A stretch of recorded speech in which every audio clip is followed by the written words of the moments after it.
Assalamualaikum warahmatullahi wabarakatuh. Halo sobat belajar, gimana kabar kalian? Tetap sehat ya?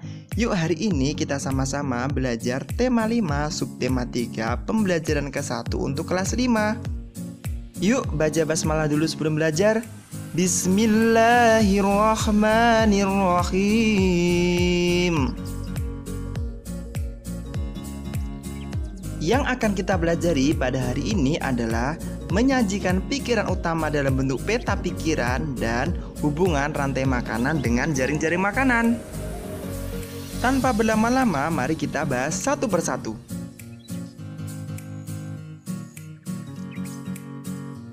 Sebuah teks bacaan dapat disusun dari beberapa paragraf. Masing-masing paragraf dalam teks bacaan memiliki sebuah kalimat utama dan beberapa kalimat penjelas. Perlu diketahui kalimat utama dikembangkan dari pikiran utama, sedangkan kalimat penjelas dikembangkan dari pikiran penjelas. Adapun cara menyajikan pikiran utama ada beberapa cara. Di antaranya, 1. Ditulis langsung sesuai urutan paragraf.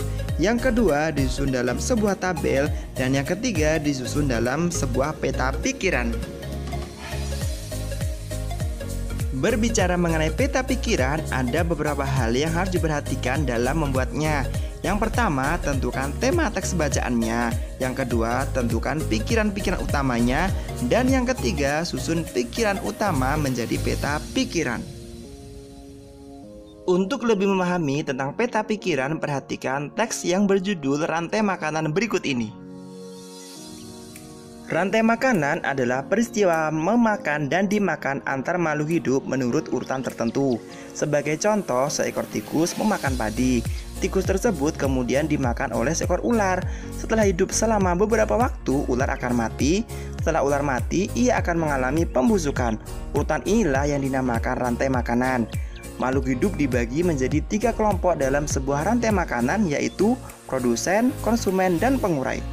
Produsen adalah makhluk hidup yang dapat membuat makanannya sendiri dan berperan sebagai sumber makanan bagi makhluk hidup lain. Konsumen adalah makhluk hidup yang tidak dapat membuat makanannya sendiri, hanya dapat memperoleh makanan dari tumbuhan maupun hewan lain. Pengurai adalah makhluk hidup yang dapat menguraikan makhluk hidup lain yang telah mati menjadi unsur-unsur penyusunnya. Nah, dari teks berikut tadi, mari kita analisis apakah tema dari teks tersebut dan dari 2 paragraf di atas tadi, manakah yang menjadi kalimat utamanya.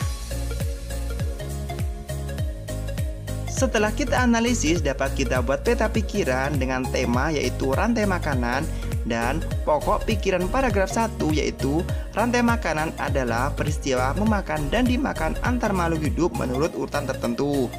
Sedangkan pokok pikiran paragraf kedua adalah makhluk hidup dibagi menjadi 3 kelompok dalam sebuah rantai makanan yaitu produsen, konsumen, dan pengurai.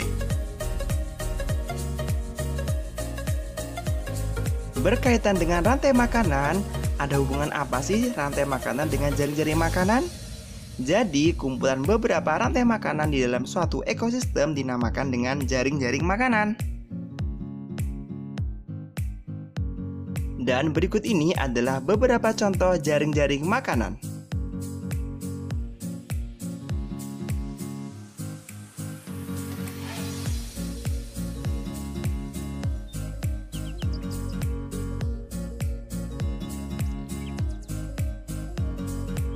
Dari contoh 1 jaring-jaring makanan terdapat beberapa rantai makanan.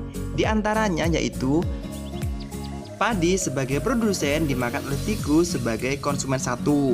Lalu tikus dimakan ular sebagai konsumen 2. Dan ular dimakan oleh burung elang sebagai konsumen 3.